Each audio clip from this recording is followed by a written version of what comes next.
Hi, welcome to KISH classes. My name is Kishore Kumar. I'm the founder of KISH classes.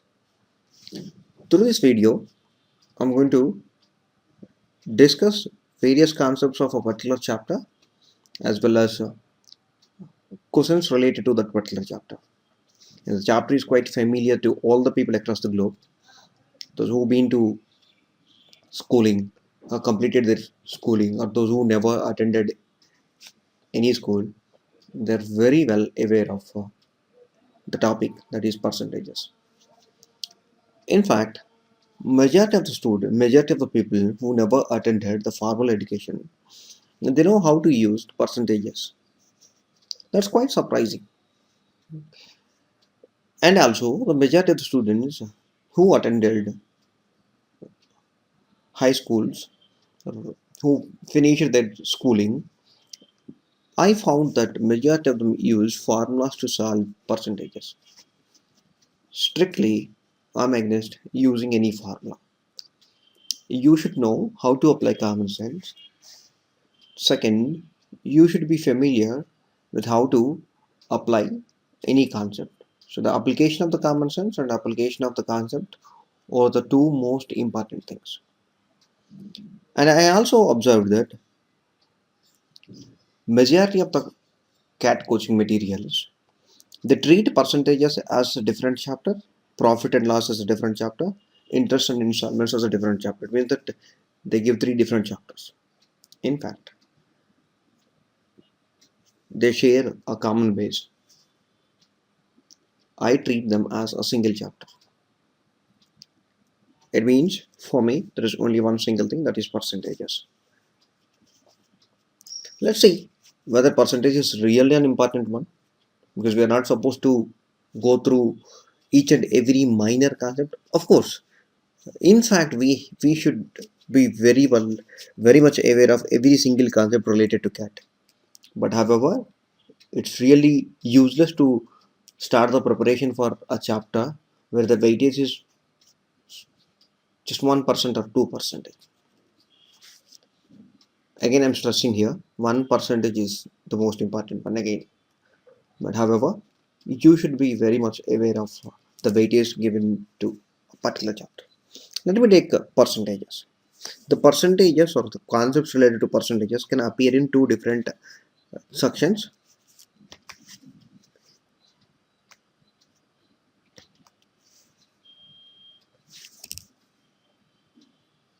If I give you a clear view, the quant section, as for CAT 2015, the quant section will have 34 questions. Out of 34 questions, you can expect 2 questions from percentages. 2 is a very good number, but may not be really a significant number. And you should be very much aware of the fact that we don't get direct percentages based on profit and loss or simple interest and compound interest based questions in CAT exam. We get a combination, that is ratio proportion or ratios plus percentages, averages plus percentages based questions, time and work and percentage based questions. So it means that percentages questions, they come along with one more concept of arithmetic. However, if you take the second section, which is data interpretation and logical reasoning, 6 to 7 questions of data interpretation, that is out of the 16 questions that I assume, that is 16 questions of DI and then 16 questions of LR will appear in CAT 2015. Out of the 16 questions of data interpretation, 6 to 7 questions, they are completely based on the application of the concept of percentages. Look at this, is the most important one. So the combined weight is whenever closer to 8 or 9% of the entire CAT. Focus on it again. 8% or 9% is very significant.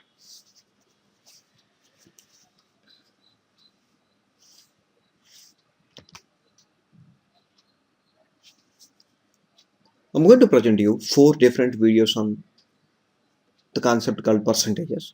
The first video, I'm going to give you an overview of all the concepts that are there in these 3 different areas.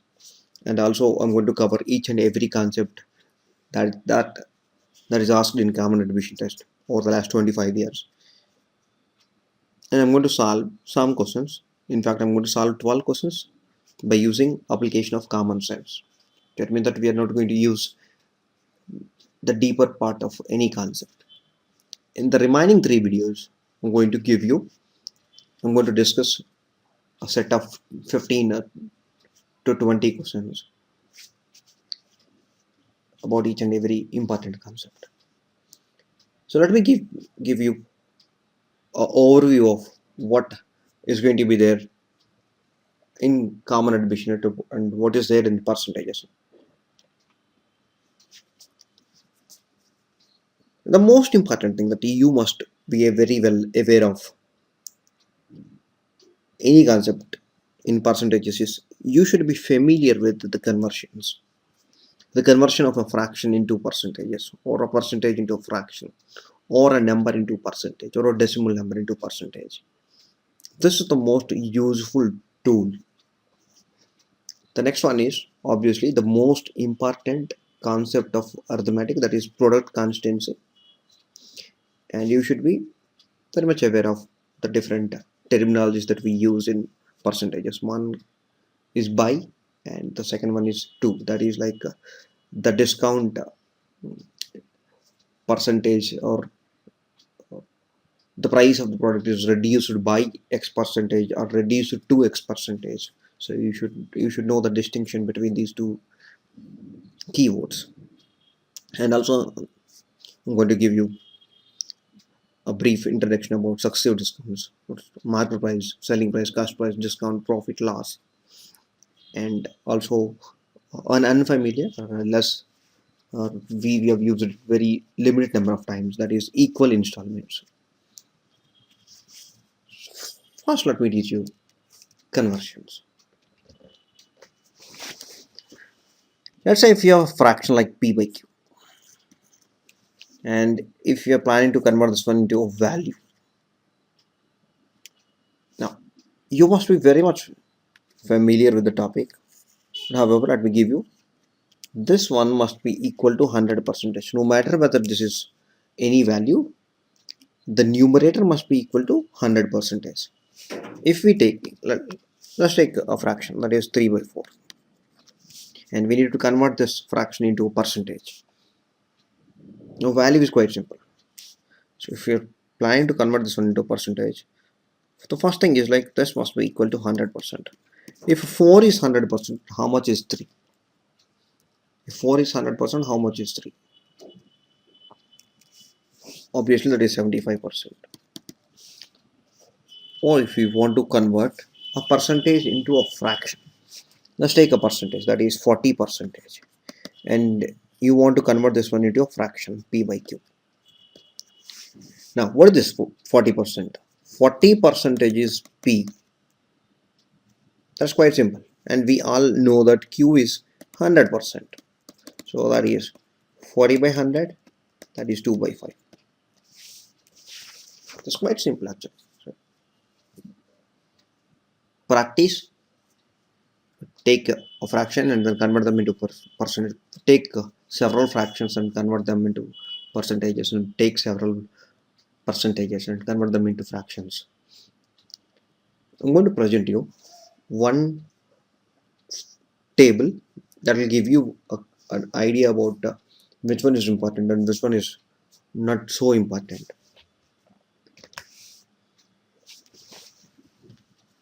Take a look at the table. I've converted a fraction into a percentage. So these values are percentages. So 1 by 1 is 100%, whereas 10 by 1 is 1000%.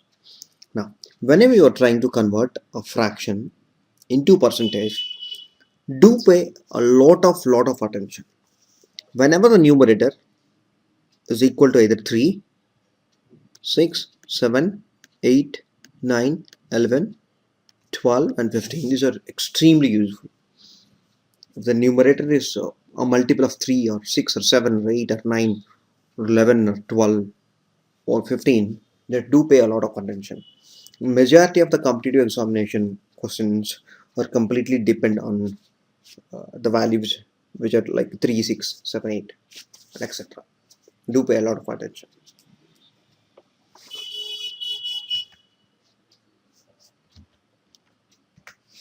The next one is obviously product constancy. So you must be very well aware of this topic. Product constancy is quite simple. If the product of two values is equal to constant, the change in the one value will automatically lead into a change in the other value also. That is like if we have two values.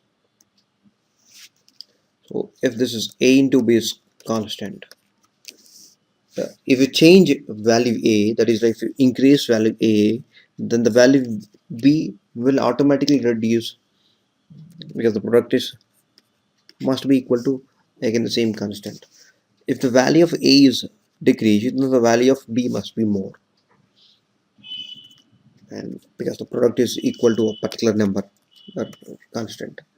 It's quite simple. Product constancy is quite simple. Let's say price of a book into number of books.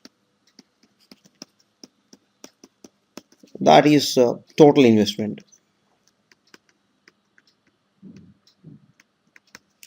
If we change the price and let's consider that the investment is same, if the price is changed, then the number of books will automatically undergo a significant change. If the price of every book is increased, then the number of books will be decreased. Like this, like if we have got speed into time, that is distance, or efficiency into number of days, that is total work. You must be very much aware of this one. Product constancy is the most important concept of arithmetic. The other one that you must really understand is like the keywords, which is buy and to. Let me take buy. The price of a product is reduced by 10%. Let's say price is decreased or reduced by, let's say, X percentage. So it means the new price is equal to 100 minus X percentage. On the other case, if you're going to use the keyword to, price is decreased to X percentage, then in such a case the new price itself is equal to X percentage. Pay attention. And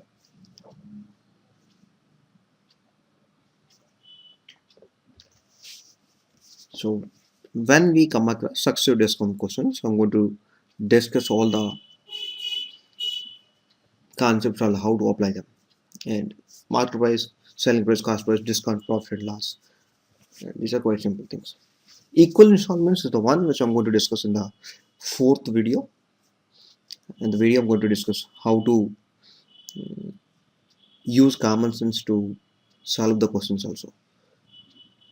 First, let's solve some questions, some percentages, profit and loss, simple interest and compound interest questions without using any formula. And do remember, I haven't till now even touched a single formula, and I'm not going to teach you formulas. Formulas approach is a bit difficult and it consumes a lot of time also. That's what I found in my preparation.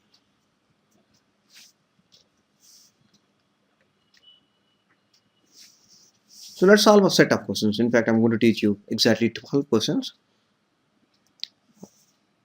To solve the 12 questions, I'm going to use only common sense. That is, I'm going to apply the common sense. Let's take the first question.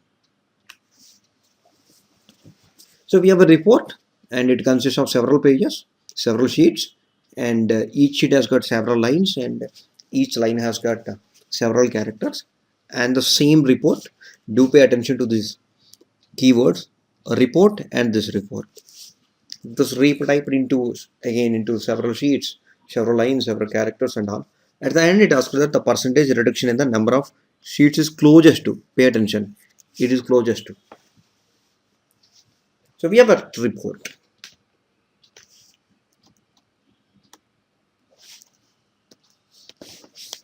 So we have got a report. Let's take, if I say case 1 and case 2.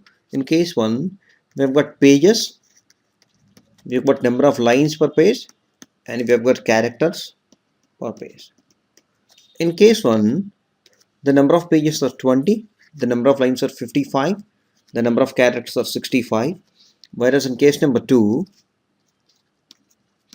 the number of pages are not given, however the number of lines are increased to 70 and the number of characters remains same, 65.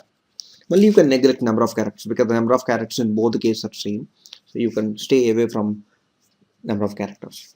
Now this question can be solved by using just a common sense, or you can use a product constancy also. You can use fraction into percentage conversion methodology, everything, but let's use some common sense. The pages are 20 and the number of lines are 55. If the number of lines are more, then obviously the number of pages are supposed to be less. That's a simple one. So we have got 20 pages, 55 lines. If we have got 70 lines, and how many pages should be there? Do remember? It's quite a simple one. So you can straightforwardly solve it like 20 into 55 divided by 70. That's quite a simple thing. That's equal to 110 divided by 7. How many? Very close to 16. Look, we're not looking at the exact number of pages. We are looking at the approximate, because in the question itself it clearly asks us to find the closest. So it's 16 pages. If 20 pages is 100%, then 16 pages should be equal to 80%. That means that the reduction is 20%, the closest to 20%.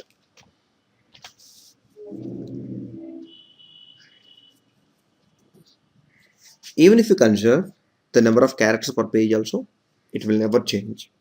So instead of taking like 20 pages, 55 lines, 65 characters, instead of taking the previous one, you can say, okay, find the relationship. Let's take the relation. First, pages to lines relationship. The more the number of lines, the lesser the number of pages. So the fraction would be like 20 into 55 by 70. Now consider number of pages to number of characters. The characters are same, so the number of pages should be same. So that is again 65 by 65. That will give you 16. So the previous number of pages were 20, which is equal to 100%. The current number of pages is 16, which is equal to 80%. So the reduction, the closest one, is equal to 20%. Let's solve the second question. How much water should be added to 20 liters of milk costing rupees 40 per liter, so that by selling the mixer at the same price, which is 40, a profit of 25% can be made? And there is some information given in the brackets, which is water is available at free of cost. Let's solve this question. Just need to use common sense. One is, we have got investment, that is like we can invest in milk and then we can invest in water. The milk is rupees 40, the water is rupees 0. It's clearly given that the investment in terms of quantity is like 20 liters here. So the total investment for milk is equal to rupees 800, and then total investment related to water, no matter how many liters of water we add, it is equal to 0. So that the total investment is 800. However, it is clearly mentioned that the return is 25% more. That means, so the return is 25%. That is equal to 125% of investment. So in such a case, that is equal to rupees 100, rupees 1000. This is return. So we have got investment and we have got a return. The return happens on selling milk and water. That is like the quantity of milk is 20 liters, the quantity of water is X liters, and we sell it at rupees 40 and we get rupees 1000 as our return.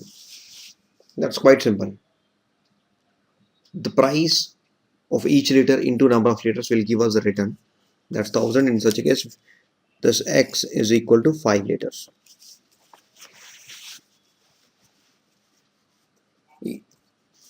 Look, you can solve this question in a simpler way as well. Look, our investment, which is 100%, that is equal to 20 liters of milk. Actually, do remember it's milk. The most important thing is like we get a return. The return is exactly 25% more. It means that it's 125%. And the price, both selling price and cost price of milk is same. So it means no matter what happens, we must sell more quantity of the product. Now the product is milk plus water. So now if 100% of the investment is equal to 20 liters, and what about 125% of the investment that is written, that is equal to 25 liters. In 25 liters, 20 liters is milk, and obviously the remaining 5 liters must be water. There is no point in trying to find the total investment which is equal to 800 or the total return which is equal to 1000. You can simply focus on the investment which is 100%, and the return which is 25% more than the investment, which is equal to 125% of the investment, and then you can simply focus on it. But do remember, the price of the milk throughout the transaction, the cost price and the selling price are same. If the selling price undergoes change, then you are supposed to pay closer attention. Otherwise, you can simply solve this question. Let's go to question number 3. Sonali and Tarni invested rupees 250 together to purchase one article each. Pay attention, it is 250 together. Pay attention to keywords every single time. They invested together 250 to one article each. And then Tarni said to Sonali, so Tarni made his statement. Then Sonali replied, and Sonali also made a statement. At the end, we need to find the profit percentage of Sonali and Tarni respectively. Do remember profit percentages of Sonali, Tarni. There is no point in trying to go through the statements made by both of them. Once you understand the basic question, then you can try to go through the statements. The initial thing is like there is an investment. We have no idea about the individual investments, and at the end we need to identify, or we need to calculate the individual percentages of both the candidates. Let's see how to solve this one.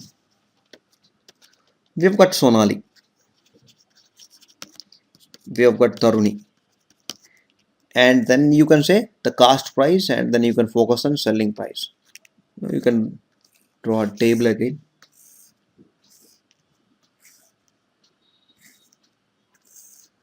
Now Sonali cost price, do we have any idea? We have absolutely no idea. So if you can say that the product that is bought by Sonali costs rupees X, and then Taruni is rupees Y, and we know that X plus Y is equal to 250.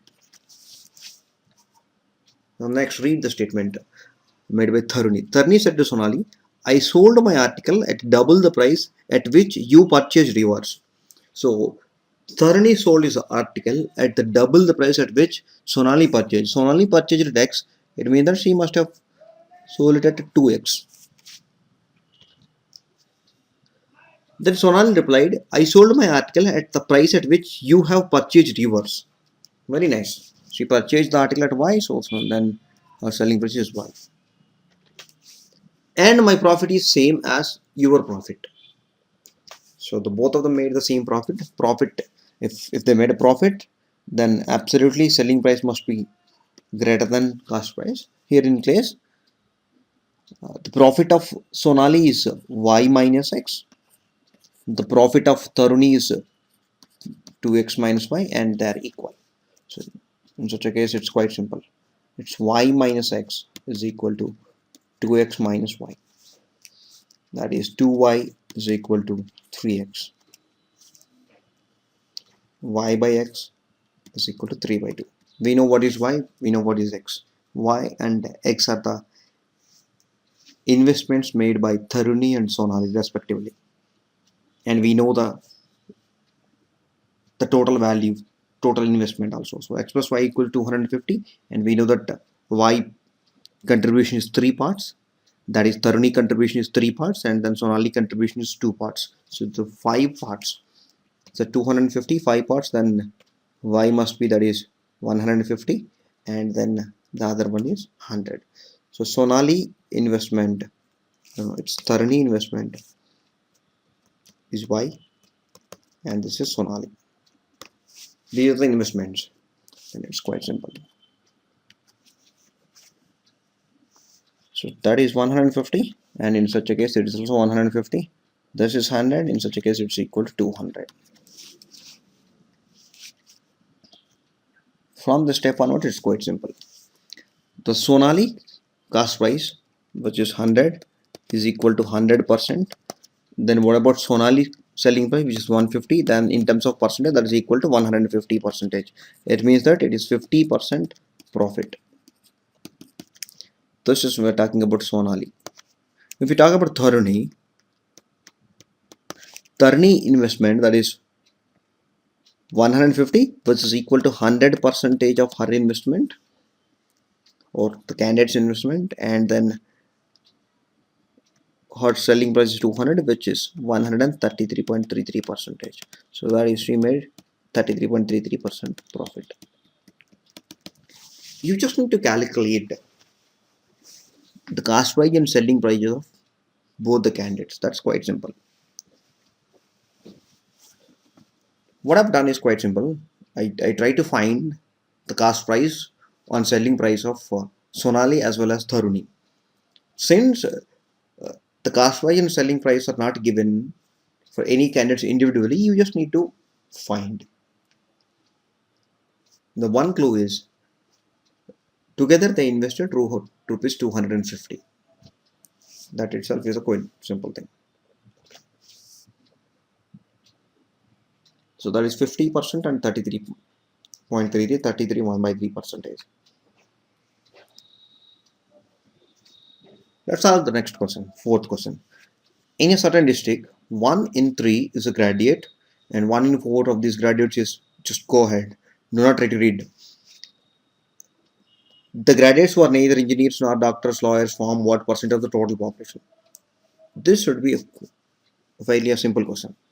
We have no idea about the number of graduates or number of non-graduates or number of engineers, doctors, lawyers, whatever is there, but we need to find. It means that you need to take a value, you need to assume a value. It's better if you assume a value as a variable instead of taking a number like 100%. Just draw a flow chart. That should be sufficient. So question number 4. From the population, that is 100%, or you can take a variable P. We have got graduates, non-graduates.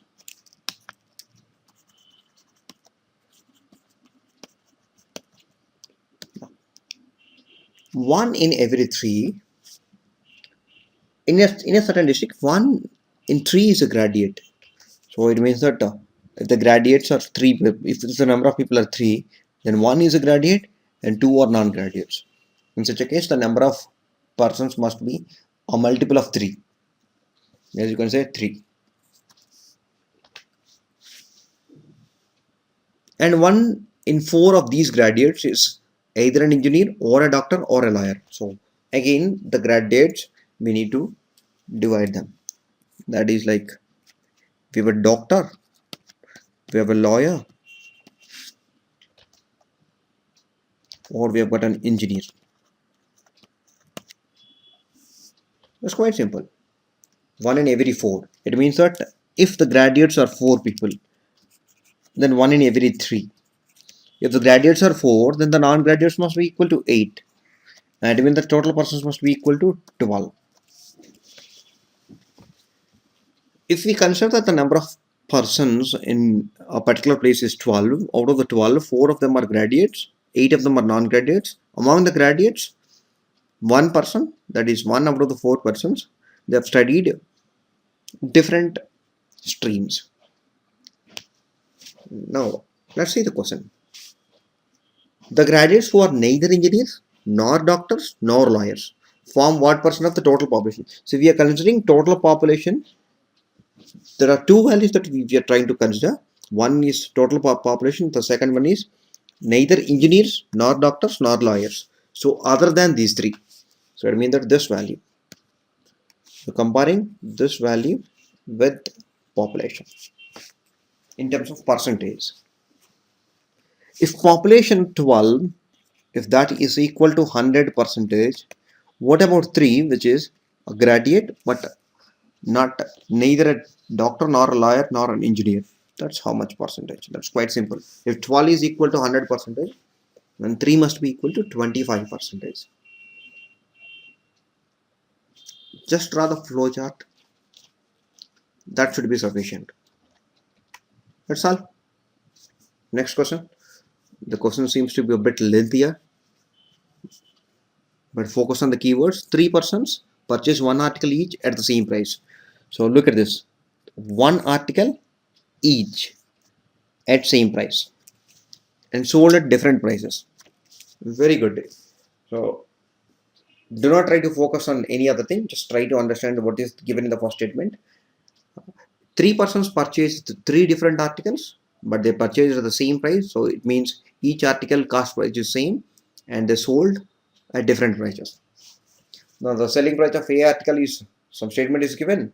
Again another more statement is given. Let's read what do we have to find at the end.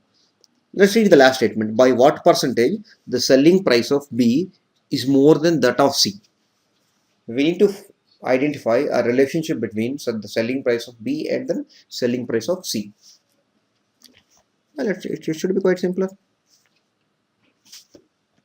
So we have got 3 persons. ABC are 3 persons.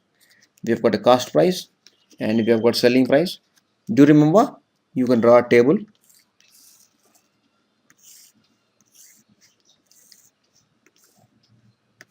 Now, since the cost price of each article is same, you can consider this as X, and selling price is completely different. The selling price you can say small a or small b and then small c. That should, or you can take any other variable also. I've taken small a, small b, small c as the selling price of the person A, person B and person C respectively. Now let's read the remaining statements. The selling price of A's article is 33 1 by 3 percentage less than the total price at which B and C together sold their articles. The selling price of A's article, which is we have considered as A. So as per the statement 1, it clearly mentioned that A by B plus C. So that is A is 33 1 by 3 percentage out of their price. So we can say that their price is 100%. In such a case, you can convert this fraction as 1 by 3. If A sold this article at 1 rupee, then B and C must have sold at 3 rupees. Do remember it's 1 and 3. We have converted the entire values into fractions. These are not the original values. Let's read statement number 2.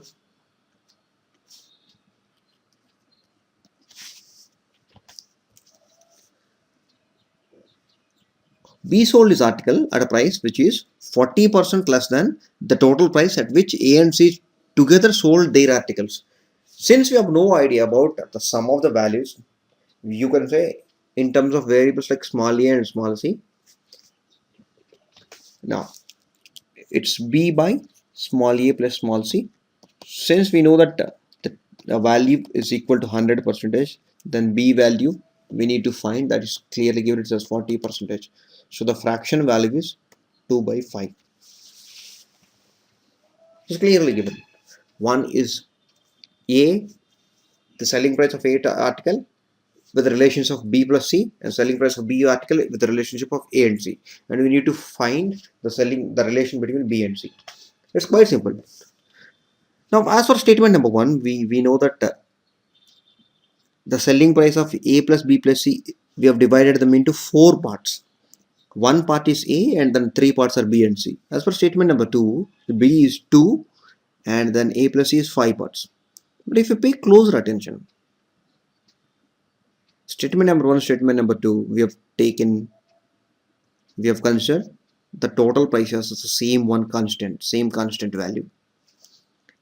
Do remember, the selling price of a plus b plus c is divided into 2 different fractions. In such a case, the first one is divided into 4 parts. This is 4 parts.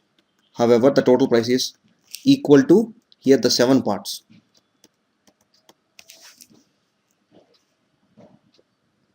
Exactly. Why don't we have a compatible number for 4 parts and 7 parts? The first one is like 4 divided into 4 different parts. The second one is divided into 7 different parts. However, the total value of 4 parts is same as the total value of 7 parts.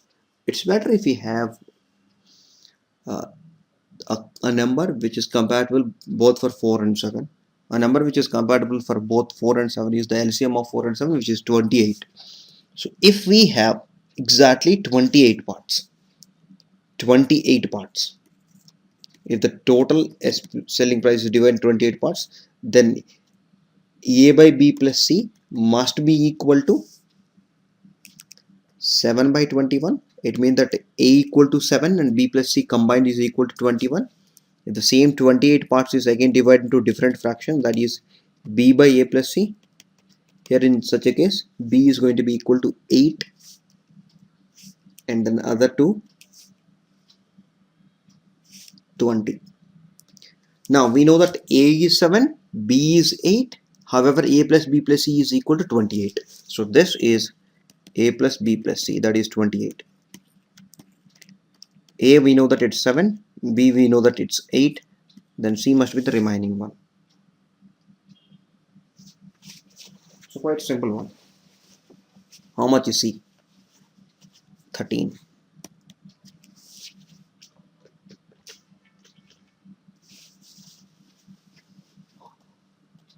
Oh, one moment. I think I made a mistake actually. The selling price of A article is 33, 1 by 3 less than the total price of B and C together. Oh, it's 33, 1 by 3 less actually.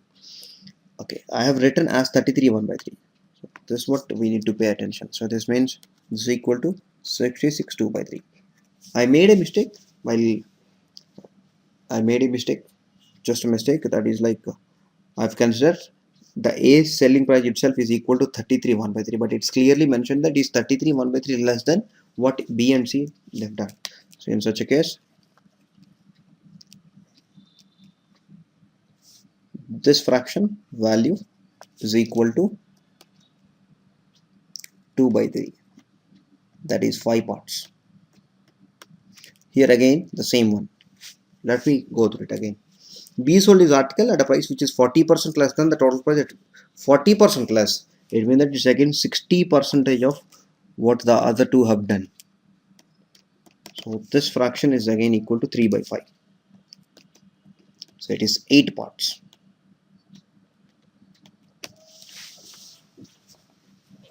So the same total value is divided into 5 parts and the same value is divided into 8 parts. So the compatible number for both for 5 parts and 8 parts is 40 parts. So if A plus B plus C, if we have done it as 40 parts, as for statement number 1, then it is A by B plus C, that must be equal to 16 by 24. Whereas statement number 2, that is B by A plus C, That must be equal to 15 by 25. So in such a case, A is equal to 16 and B is equal to 15. C must be the remaining one, that is equal to 9. So 16 plus 15 plus 9 is equal to 40 parts. So the selling price of A is 16, B is 15, C is 9, and at the end it's asked by what percentage of the selling price of B is more than that of C. So if the C selling percentage price 9, which is equal to 100 percentage, then what about 15? That must be 166 2 by 3 percentage. So 66 2 by 3 percentage more.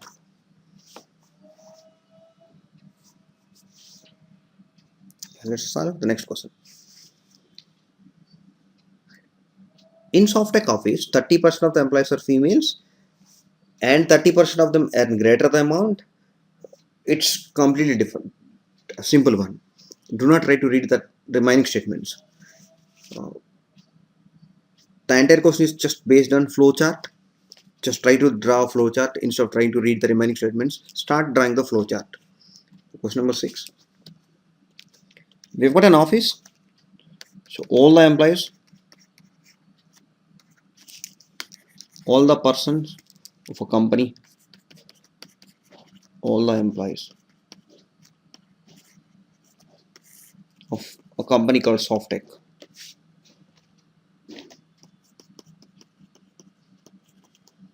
We've got females, we've got males. That's it. Now read the statements. 30% of the employees are females. In such a case, 70% of the remaining persons, 70% of the total employees of Softec company must be males. 30% of these, who are these? That is 30% of the females earn greater than 48,000 per month. So we've got 30% of persons are females and 70%. 30% of these females, 30% of 30%, that is 9%. So 9% of them, they earn greater than 48,000, that is 48k per month. It's clearly greater than, it's not greater than or equal to. 80% of the male employees earn less than 48,000 per month. 80% of males. So 80% of 70% must be equal to 56%. So 56% of them, they are earning less than 48,000 per month. So we have got males and females. Among the males, some people earn more than 48,000 rupees per month. Among males, some persons earn less than 48,000 rupees per month. Let's read what we need to find. What is the percentage of the employees earn more than 48,000 per month? So more than 48,000 per month. In females category, we know how many females earn more than 48,000. In male category, we do not have the exact number of persons who are earning more than 48,000, but we do know that the percentage of the people who are earning less than 48,000. So we need to find this value. This is a big question mark. Now you can directly say that 9% of the females are earning 48,000. So it means from the male side, since 56% of them are earning less than 48, you can take that the remaining males, they are earning more than 48, that is 14. So you can combine 9% plus 14%, that is equal to 23%. So 23% of the people are earning a salary which is more than 48,000. And one of the answer options is equal to 23%. Pay attention to the another answer option. It clearly mentioned that it cannot be determined. Well, you know that it's 23%. Check one more time. We need to find the number of people who are earning more than 48,000. Among males, whatever we have done it here, we have done in a simple thing. One is we have taken that people earn more than 48,000 or less than 48,000. What about the number of people who earn exactly equal to 48,000? Do you have any idea about the number of people who are earning exactly 48,000? Well, we have no idea. Take closer attention. We need to find the exact number of people earning more than 48. It does not mean that the remaining, that is 14 percentage of the people are earning more than 48,000. Some of them may be earning exactly equal to 48,000. Some of them earning more than 48. We have no clear distinction between the number of people who are earning more than 48,000 equal to 48,000. That's why we cannot really answer this question. We can probably say that if they ask us to find a closest number or an approximate number, we can easily tell the answer.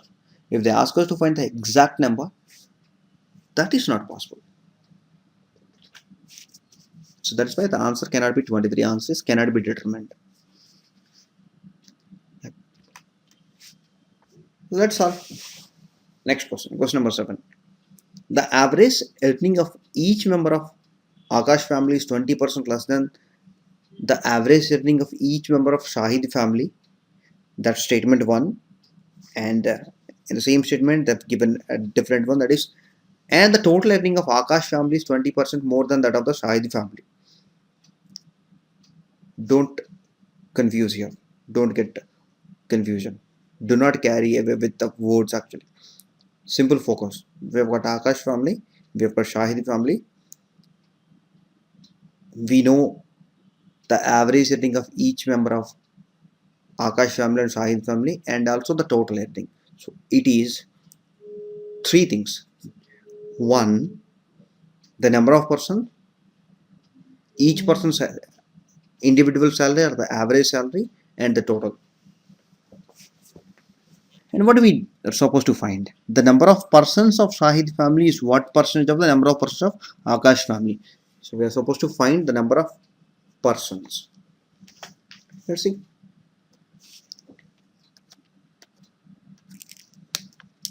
Question number 7. We have got Akash family. I have taken as A. We've got Shahid family.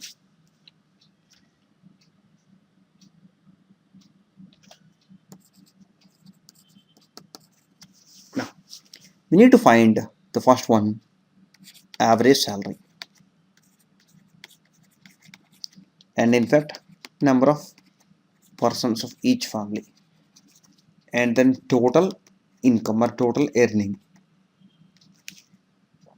You can focus on it. Just write down a table. That should be sufficient.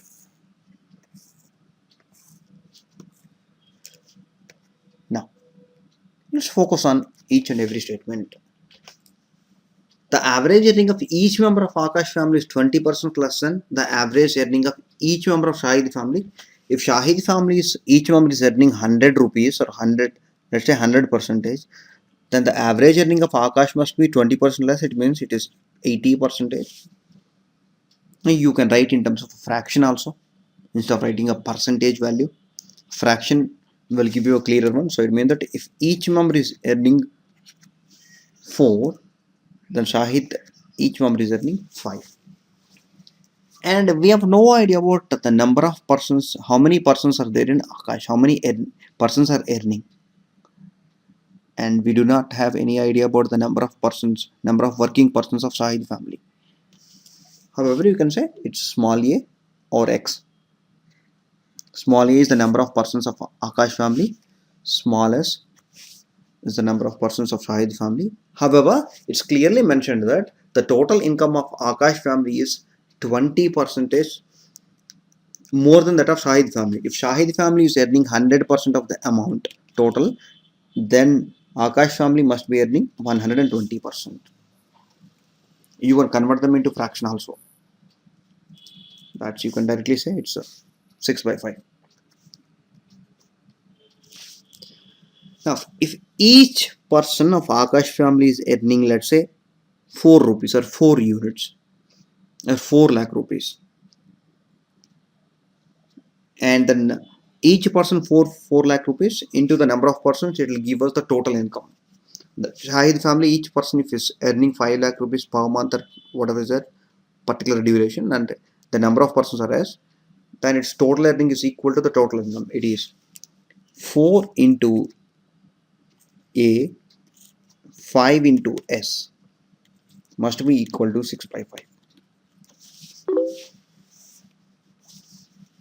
So in such a case, A by S, this must be equal to 6 by 4, that is 3 by 2. Do you remember? We have just tried to compare the total income. The total income is clearly given. There are two indicators given. One is like average salary of each person of two different families, and then the total income of the same two different families. Just it's 3 by 2. What is 3? The number of persons of Akash family. What is 2? The number of persons of Sahid family. We have taken it as a fraction.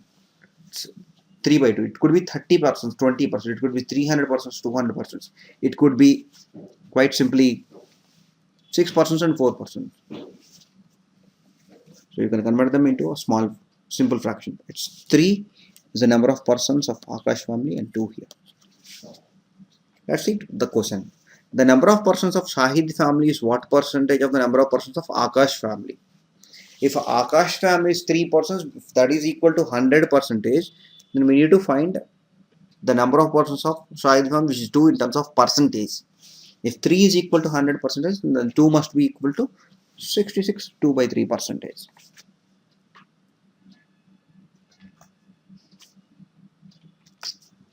Let's solve the next question. 4 persons ABCD together contributed rupees 50 lakhs to the community development. The contribution of BCD together is some percentage of A. The contribution of ACD together is some percentage of B. And the contribution of C is some percentage of ABC together. The amount contributed by D approximately. We know the total amount contributed by all the 4 people. However, in the remaining 3 statements, what the whole information is talking about is quite simple. It's saying that one person's contribution in relationship with that of other persons, other 3 persons, the combined contribution of other 3 persons. We have already solved this kind of question. Let's solve ABC.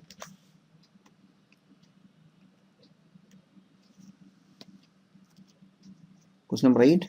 The contribution of ABCD, that's equal to 50 lakhs. However, as for statement number 1, it's clearly given that the contribution of BCD together is 460 percentage that of A. So it means that we are comparing with A, that of BCD. This is 460% that of A. If A contributed 100 percentage, then the BCD must have contributed 460 percentage. That you can anyway write in terms of a simple fraction. This must be equal to 5 by 23. That is, the total amount is divided into 28 parts. If the total amount is divided into 28 parts, then 5 parts is contributed by A, 23 parts are contributed by BCD together. Let's read statement number 2. The contribution of ACD together is 366 2 by 3 percentage that of B's. So it is B and it's ACD. If B contributed 100 percentage, then the together BCD ACD together contributed 366 2 by 3 percentage.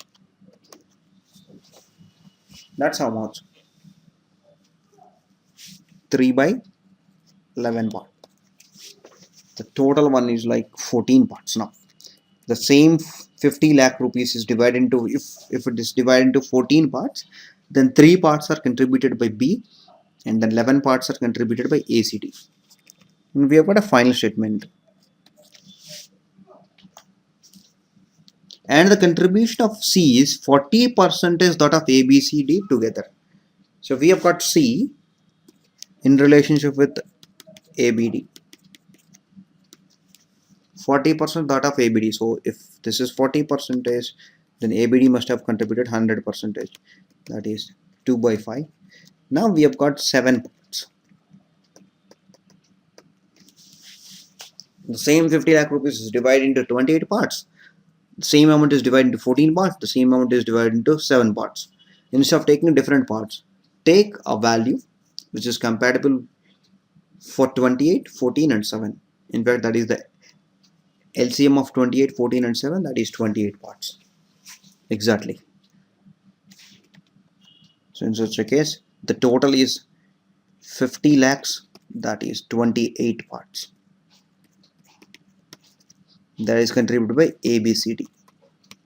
Now, if it is 28 parts, then A contributed 5 parts. If it is 28 parts, then B must have contributed exactly 6 parts. If it is 28 parts, then B must have contributed 8 parts. The remaining is contributed by D.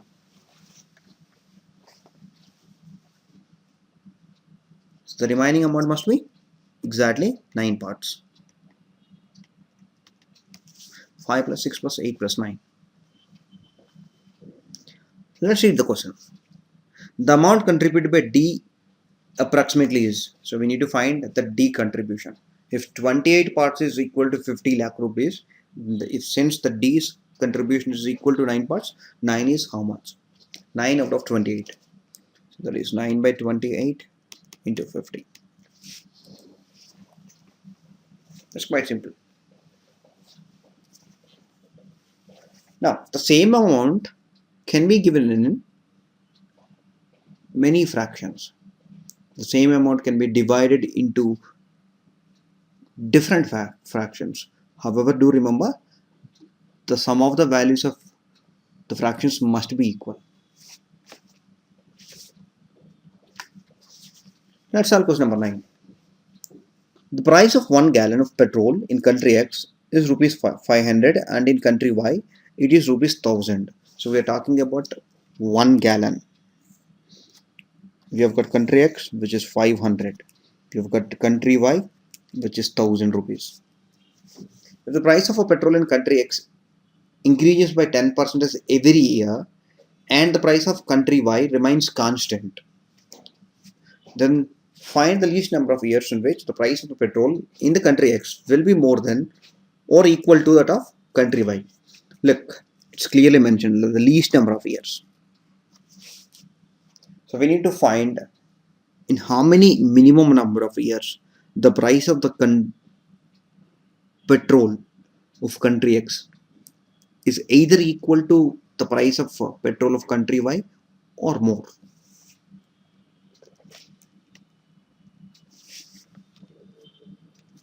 Now let's see question number 1. So we have got country X and we have got country Y. The starting price of this one is rupees 500 and this is rupees 1000.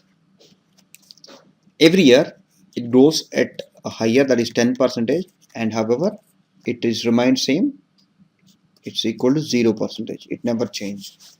So at the end of year number 1, since it is growing by 10%, then the price of this one is equal to 500 plus 10% of 500. So that means that it is 550 and then it is remains same 1000. Now at the end of the year number 2, again this increased by 10%, is 550 plus 10% of 550. So that total is 605. This is again the remains same, it is 1000. Year number 3, it's 605 plus 10% of 605. That is 665.5. This remains same 1000. If we calculate like this, at the end of some steps, we probably get a good answer. This is not the right approach.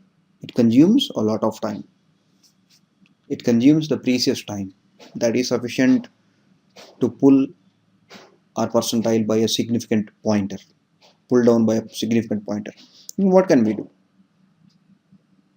Like if you pay closer attention, from the starting price to the next year, it is increased by 10%. From year number 1 to year number 2, it is increased by 10% again. Year number 2 to year number 3, it's increased by 10% again. It means every year the base is changing. 500 it became 550. On 550 it changed to 605. On 605 it changed to 665.5. However, if you focus on it clearly, every time it's growing up by 10%. Let's see. Starting price is, let's take X rupees. At the end of the year number 1, it is 1.1 times of X. At the end of year number 2, it's 1.1 times of the price at the end of the year number 1. At the end of the year number 3, it is 1.1 times, that is 10% is more, means it's 1.1 times of the price at the end of the year number 2. So like this, since we know that X is rupees 500, this amount is 1.1 times of 500, again 1.1 times of 500 into 1.1. So it means that it's nothing but 500 into 1.1 times of number of years, let's say n. That must be either equal to or greater than rupees 1000. It's quite simple. 1.1 n is greater than or equal to 2. That is 1000 by 500. That is 2. What is the minimum value of n? It's quite simple. A geometric progression. 500, 550, 605, 666.5. They are in geometric progression. When will it reach?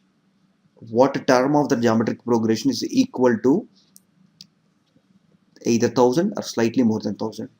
Or you can directly find 1.1 whole power n is greater than or equal to 2. It's quite simple. If you take, do not try to take, assume some value. Take 2 in place of n. So 1.1 whole square, that is 1.21. You can neglect 1 here.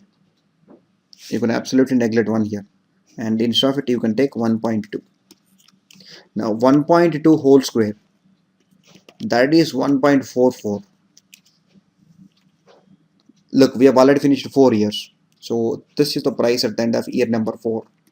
Since we have neglected 1.21 and we have taken as 1.2, that is like we have neglected a very minute value.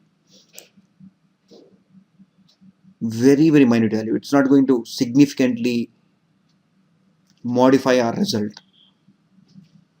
And in fact, in place of 1.44, you can take 1.45, because that gives us some advantage in calculations. 1.45, a number ending with 5, square of the number. 1.45 whole square, a number ending with 5, obviously that is going to be 25. The next one, 1.4 into 1.5, 14 into 15. Neglect what is point, neglect the decimal, neglect the point. So 14 into 15, 210. So that is 2.1025. So at the end of the 4th year, this means that at the end of the 8th year, square value of 4th year is equal to 8th year. So at the end of the 8th year, we get a value which is 2.1025 times of that of the first initial amount. That is 2.1 times. Look, it's 10% increase every year. Now you probably may get the may feel that year number 7 we probably get closer to 2. That's true, you get closer to 2, but it is not equal to 2 or it's greater than 2. It is less than 2. Well, in fact, you can calculate it. Year 4, that is 1.44 into 1.2. Then that will give you year 6. So 1.44 into 1.2. You get some value here. That value is equal to the amount of year number 7.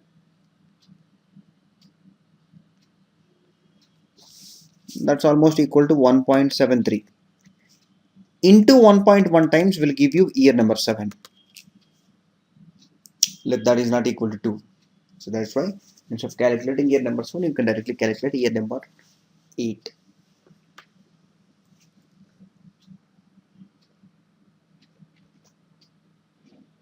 So it's 8 years. Let's solve the next question. Question number 10. A shopkeeper charges sales tax of X percentage up to rupees 2000 purchase, and above it he charges Y percentage. A customer pays a total tax of some amount when he purchased a goods worth some amount, and he pays a total tax of some other amount when he purchased a goods worth of some different amount. What is the difference between X and Y? But what is X and Y? X is a sales tax up to 2000. What is Y? A sales tax above 2000. We have got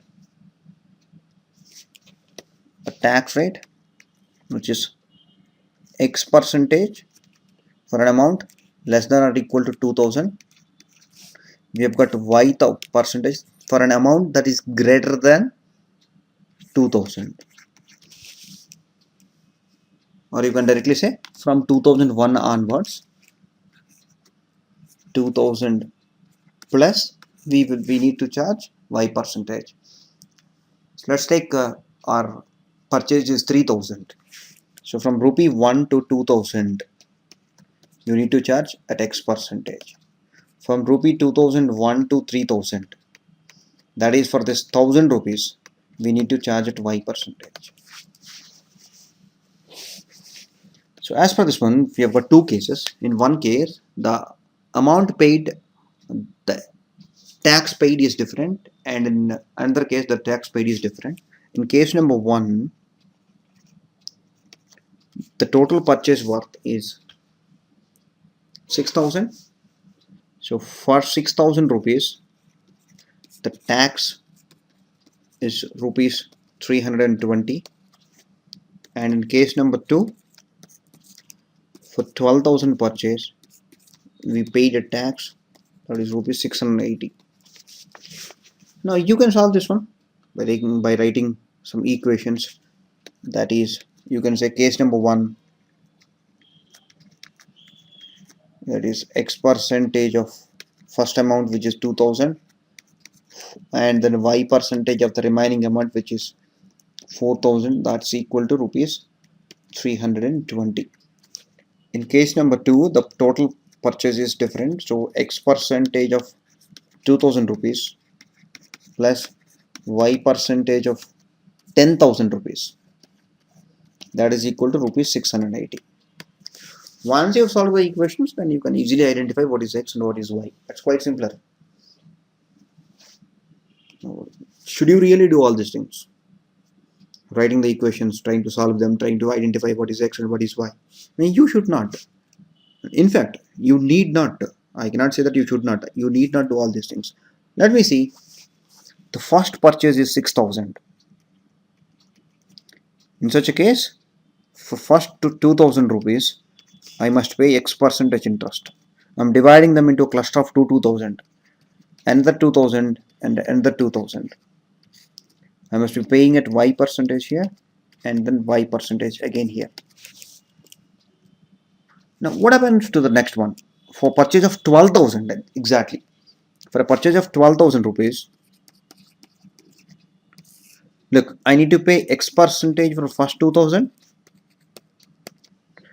and then 5 different clusters of 2000 each.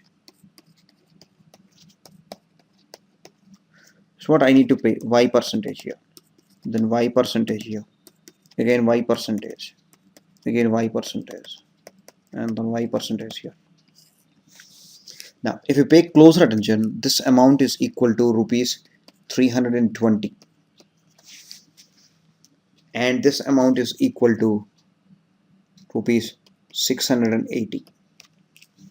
Look this one, until this part, this is 320, and then from this point onwards, the remaining amount, which is 680 minus 320, that is 360. 360.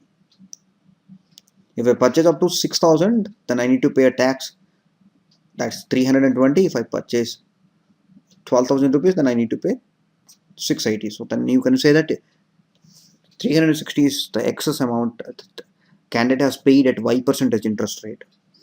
So it means that this you can do it in 3 parts, that is 3 into 120. So each part I have paid 120 rupees as a tax. So 120 out of 2000. That's what you need to calculate. If 2000 rupees, if rupees 2000, if that is equal to 100 percentage, my tax, that is rupees 120, is how much percentage? If 2000 is 100 percentage, then how much is 120? 6 percentage, right?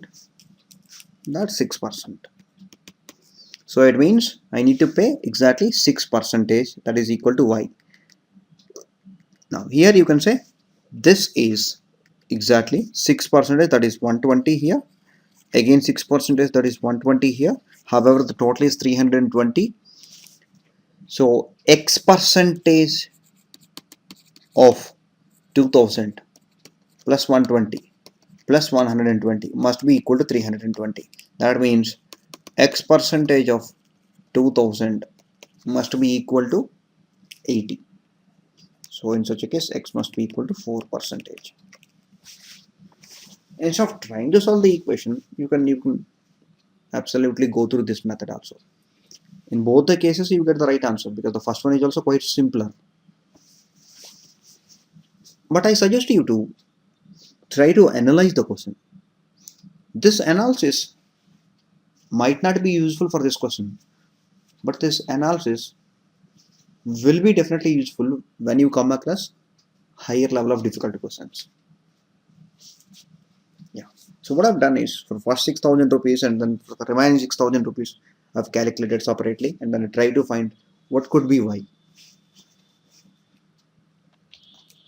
That's all. Good.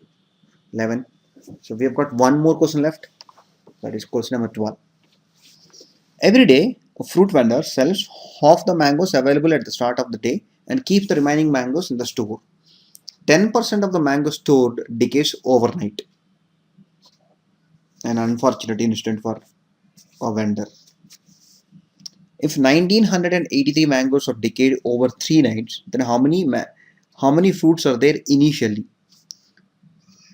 So we have got two different things. One, the vendor sells some mangoes, then the remaining of mangoes, absolutely some of them decays overnight. Let's see. We have got 3 days. So let's starting of the day 1.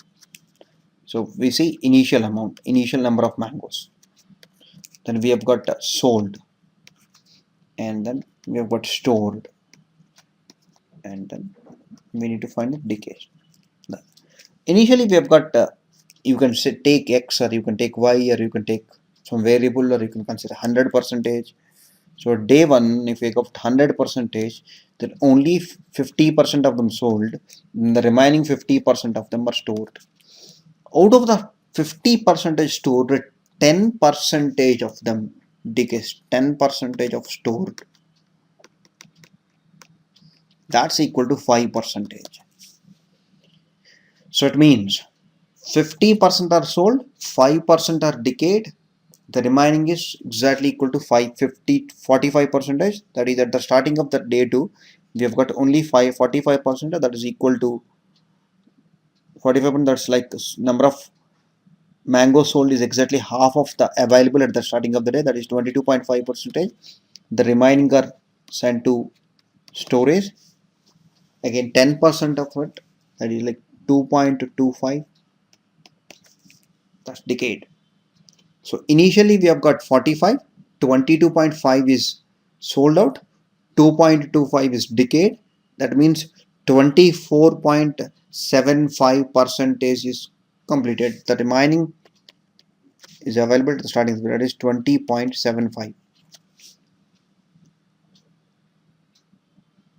20.25, yeah, 20.25 percentage. Half of it, that is 10.125 percentage is sold. The remaining is 10.125 percentage sent into storage. 10% of them, that is 1.0125 percentage is decayed. This is a 3-day process. At the end of the 3 days, you can say 8.2625 percentage of the total mangoes decayed, and that value is given. We know the value in terms of percentage, and we know that value in terms of a number also. So what is asked? How many fruits are there initially? So initially it's 100. A decade it's 8.2625. If 8.2625 percentage of the fruits is equal to 1983, how much is 100 percentage? That's quite simpler. 8.2625 is equal to 1983. How much is 100%? You can simply focus on. You need not calculate it also. It must be very simple. It must be very simple. You can say, okay, 8.2625. You can say 8.25. You can simply focus on, instead of taking 8.2625, you can say, okay, this is 8.25 percentage. And then you can say, okay, 1980, an approximate number. Then it's 100 percentage. Should be very simple.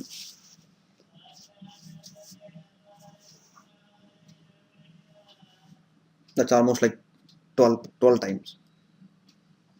That will give you an answer which is closer to 24,000. So 24,000 itself is the answer.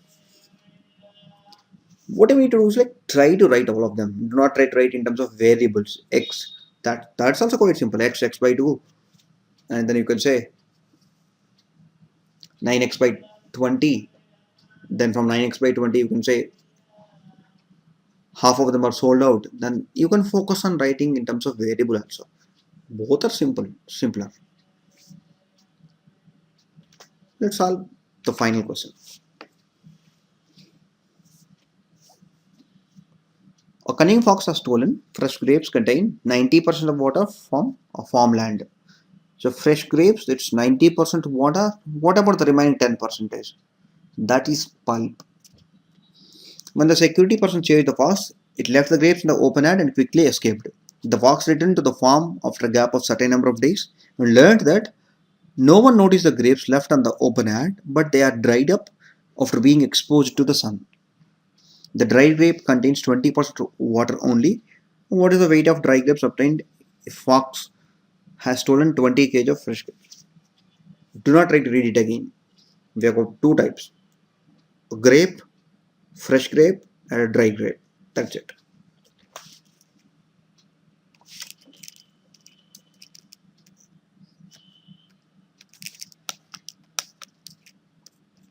So we have got fresh grape and dried grape or resin. We have got a water content here and we have got pulp here. The water content is 90% in the fresh grape and the pulp is only 10%, and the total is 100%, which is given in terms of weight also. That is equal to, initially that's equal to 20 kgs. That is 20 kgs. If you want to write, you can write that is 18 kgs is water and just 2 kgs is the pulp. In case number 2, after these grapes are exposed to the sun, the water will automatically evaporate. As a result, now the water content is just 20%. So this is now the water is only 20%. However, the pulp is 80%. If the water is 20%, then the remaining must be pulp only. So that is again equal to 100%.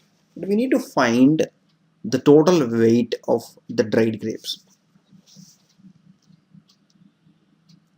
Do you have any idea about the weight of pulp? Any idea? Initially it is 2 kgs as a fresh grape.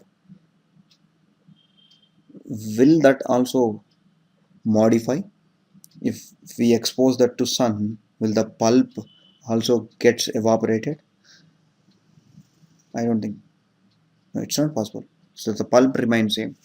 So it means the 80% is now equal to 2 kgs. How much is 100%? If 80% is 2 kgs, what about the remaining one? That's it. That's quite simpler. So we have fresh grapes, the weightage is given. In dry grape, we have no idea about the weightage of water, but we do know that the pulp will remain same throughout this process, and that's equal to 2 kgs. If 80 percentage of the dried grape is equal to 2 kgs, how much is 100 percentage? No, it's even simpler. Look, the 12 questions are not important actually. Not every question is really very important. But to solve this 12 questions, you were not supposed to use formulas. You were supposed to just apply common sense. Just go through whatever the method that you have. Do not try to apply formulas. Do remember, I haven't even touched a single formula till now. So this is the first video of percentages. In the next 3 videos, I'm going to discuss 3 different types of questions. One question for the next video itself, the second video, I'm going to discuss questions based on conditions.